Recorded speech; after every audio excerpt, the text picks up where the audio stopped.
Hello, I'm Kylie Winkler, the Deputy Director of the International Cyber Policy Centre here at ASPI, and welcome to the Women in Defence Security Network Profile Series. I am delighted to be here today with Kylie McDeviitt, who is the CEO of InfoSect and co-founder of Canberra's great cyber institution, BSides. Kylie, welcome. Thank you. So we worked together back in the day. You've worked in government, you worked in the private sector. Tell us about that journey and how you went from being a technologist in government to the private sector. Well, it's a long story. I'll start right back at the start, I guess. I used to work in a big telco in Telstra as a network engineer. I had a break to have my kids, and when I came back to work, I came into ASD back in 2009. And that was my first introduction to security, I guess, and being a technologist in the security space. So I guess that sort of started me on this long journey of where I am today. I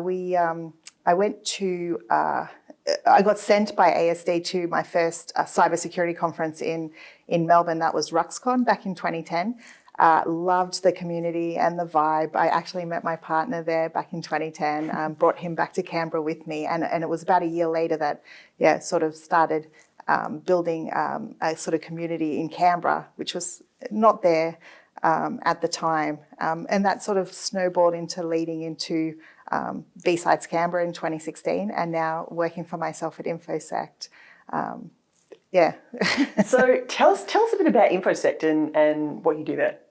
So InfoSect started back in 2017. We started it as a hackerspace, so not a normal startup. We didn't go out to, hire lots of people, make lots of money. Our goal was to have a space in Canberra where people who were interested in cybersecurity, particularly the technical aspects, could come and learn and tinker and be with other people that love doing that sort of thing too. So we started off with, we have a hardware hacking group, a software-defined radio group. We have a Hacker Chicks group specifically for females who want to do technical stuff in cybersecurity.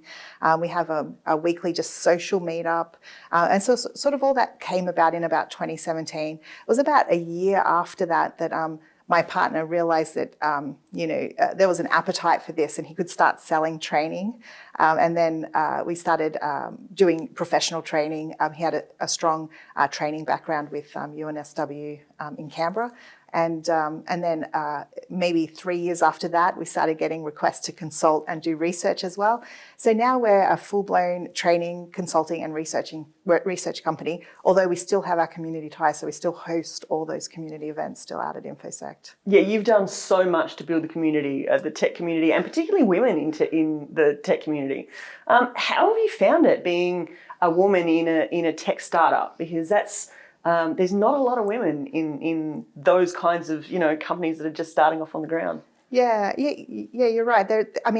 It's not something I was aware of as I went into it. I've been in tech since graduating from ANU in 1999. So you would know. You sort of just get used to it, that sort of environment.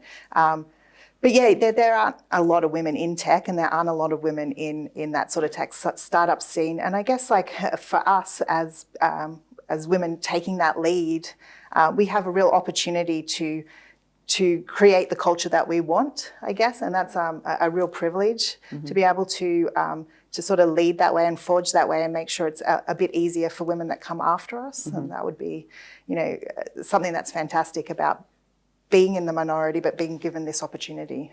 So I love Hacker Chicks, and I love the fact that you're developing some technology courses and running them just for women. Tell us about how that started and how that's going. So Hacker Chicks has been around since our first BSides. I started Hacker Chicks as a way for women to meet each other before the conference, because there was just not very many of us. So it's always nice to see a friendly face when you're walking around a conference full of men.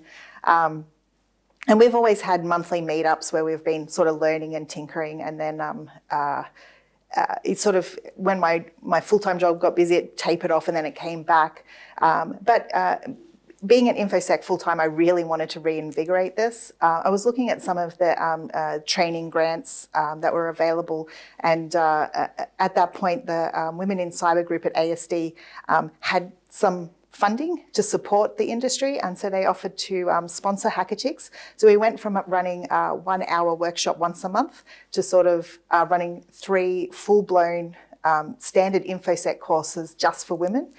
We've done the reverse engineering one so far. We have 2 more scheduled this year, and it's going really well. So the goal was not to do more new starter training for women and focus on that extension of technical skills. If you're in the industry, you want to be extended and you want to be pushed further, because I think what they refer to the pipeline of women coming into tech, and we have a leaky pipeline. So you may have a high number of graduates, and within 1 to 2 years they've dropped out of tech, and it's really because they're not getting that extension or the great projects that are out there.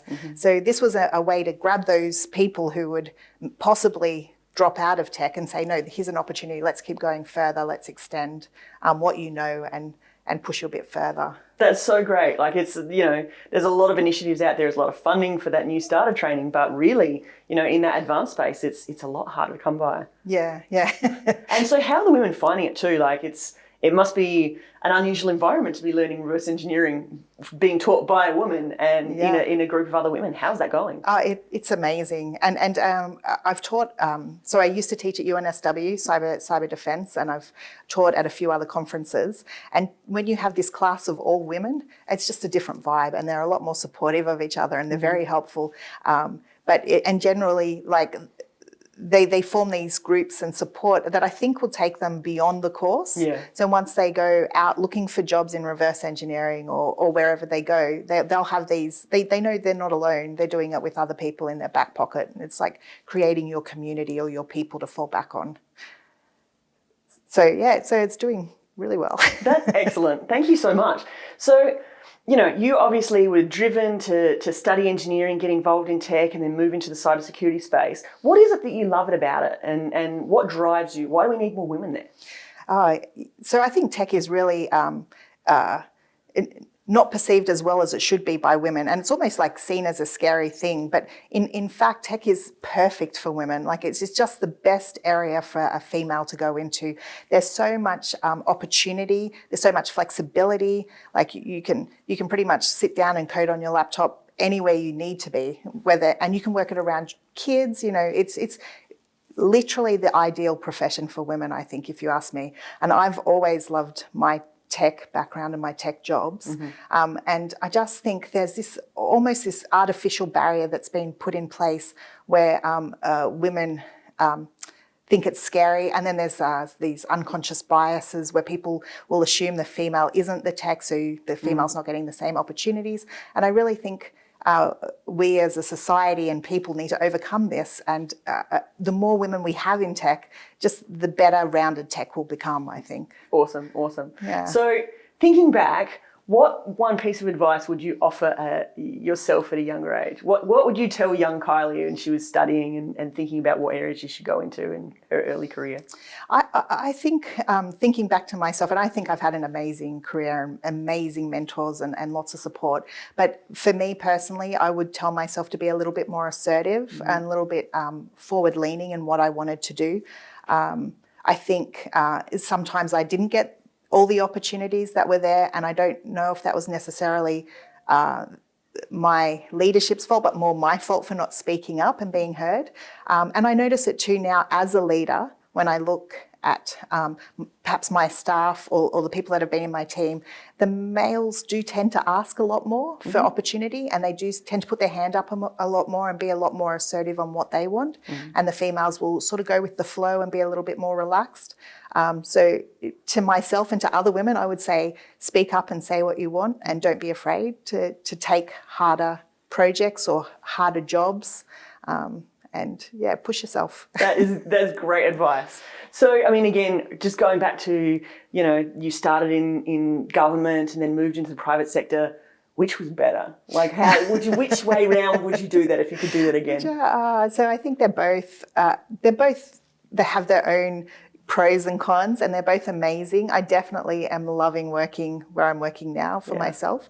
I was not unhappy. I had an amazing job when I left. It was just the most challenging and the most best mission, I guess, that you could possibly have. But InfoSect was doing so well at that point, so I had to make a decision. And I'm loving InfoSect too. So I think it's a tricky question, both equally, and I would just do it all the same if I had the opportunities, except maybe speak up a little more. Fair enough. That's awesome. Thank you so much. Cybersecurity is getting a lot of attention in the public domain. Why do you think it's so important? Cybersecurity. I think as society changes and there's more connectivity and more people online and more devices connected, that there are more opportunities to be attacked. And this is why cybersecurity is just becoming so prevalent, and it just will continue to. So you think of things like, imagine buying a fridge and it's got an embedded SIM and your fridge is straight away on the internet and you haven't done anything and you can't control that. It's not going through your home gateway, it's going straight out. So I think this prevalence and this growth of technology and connectivity is what's making cybersecurity just, really important today. Thank you so much, Kylie. We are unfortunately out of time, but it's been awesome to have you here today and to hear all about the really great things that you're doing in tech space. Super recommend that everyone go along to BSides because it's really, really interesting. Thanks, Kylie.